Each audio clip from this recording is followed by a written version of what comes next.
Okay, so today we're going to spend the next hour and a half looking at assessment in general, and specifically, we're going to focus in on three common approaches to assessment. They're not necessarily better or worse; they serve different purposes, and we're going to look at assessment as and for learning.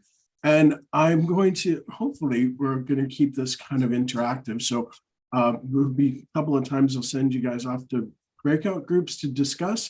And hopefully everybody's able to interact with the slides so you can see some of the features of the platform itself. First part of the presentation, we're going to delve into why do we assess? And I think this is kind of important. It should be kind of like the first question you ask yourself, what's the purpose of assessing? To start off with, I wanted to focus on the difference between these two words, evaluation and assessment. I just put this table here to kind of highlight some of the differences between the terms.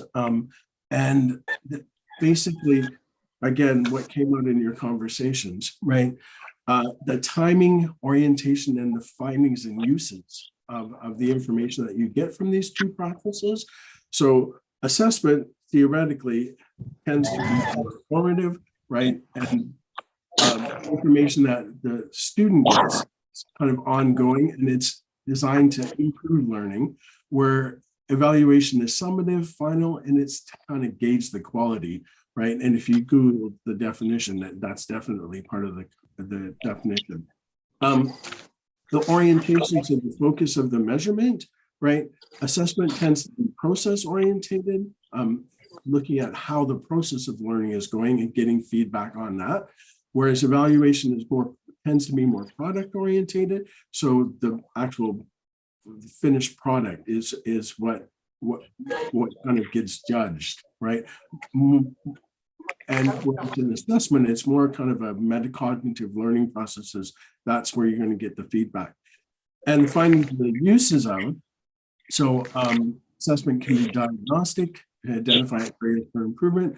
Evaluation tends to be more judgmental, arriving at an overall grade or a final score. For a long time now, we've been using these what's not just the IB world, the world of assessment. They use this term formative and summative assessment.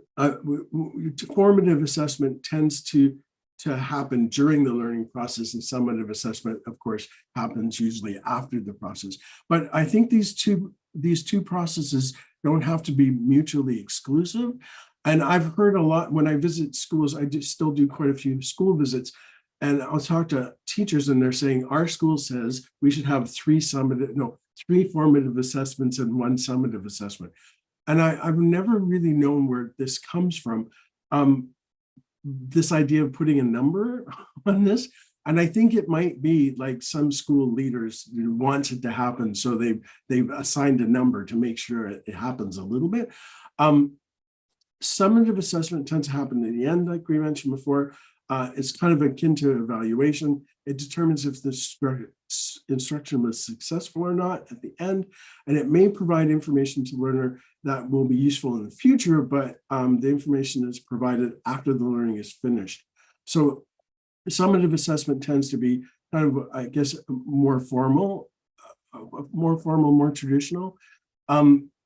Definitions of formative and summative nature, I just put some definitions up here. I realize we're a little bit behind. So different people have tried to quantify these things differently.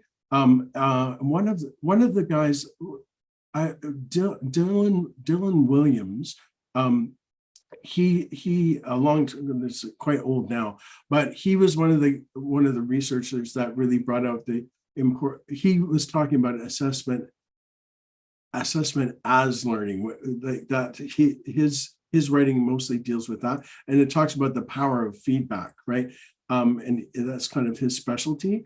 And he's a big proponent, well, as most people should be, that this feedback should come from different sources, including the learner themselves, and that it happens before it's over, so that people can actually make use of the information.